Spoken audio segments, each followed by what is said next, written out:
Hello, Rob Phelps from Specnet.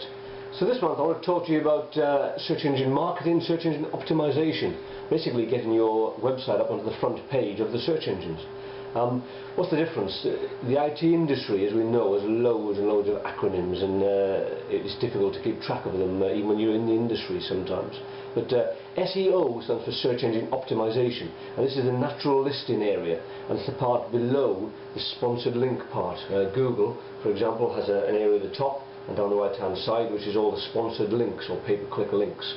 That's SEM, or search engine marketing. But the bit below that is search engine optimization.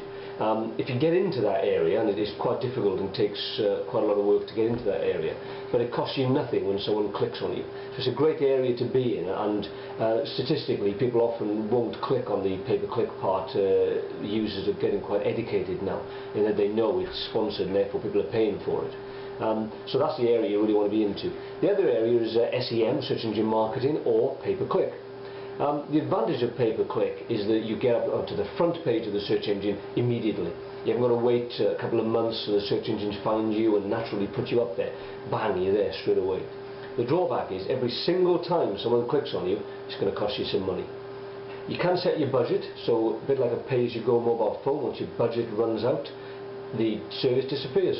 You lose your advert in the pay-per-click section. But it's a very good way of getting yourself up there. But if you've got a website, you've really got to look at the optimization side as well.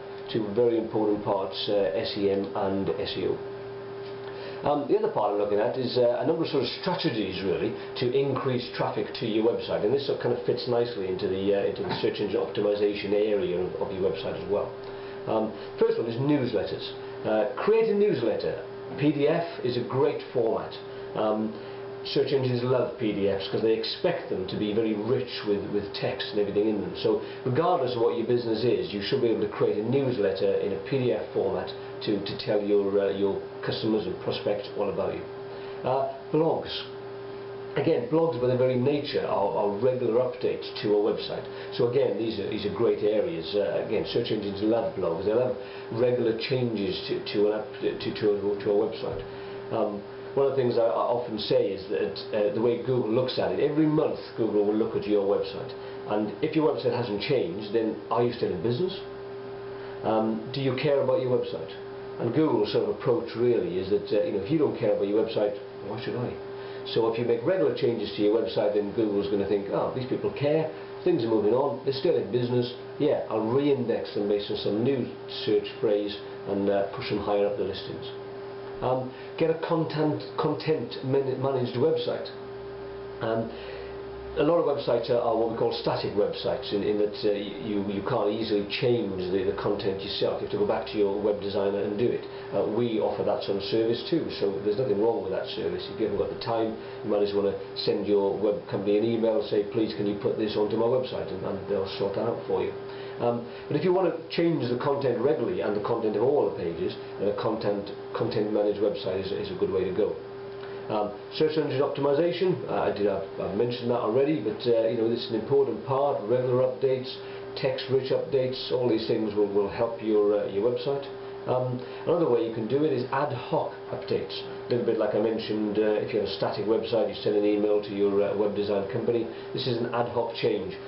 You've got rid of some staff, you've employed some staff, you've taken on a new product, you've changed your product offering. All these things should be put onto your website so that your users can see what's changed. Email marketing. Very important part really. If you create a newsletter in PDF format, why not email it out to your client list, your prospect list? Keep in touch with people on a regular basis. Probably something like once a month is sufficient for that. But keep in touch on a regular basis with your prospect and your client base.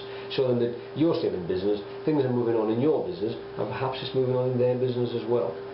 So these are all areas really that you should look at in order to increase the traffic and prominence of your website.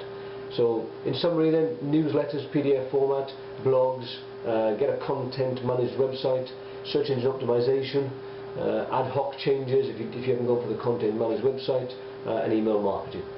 Okay, speak to you next month. Bye bye.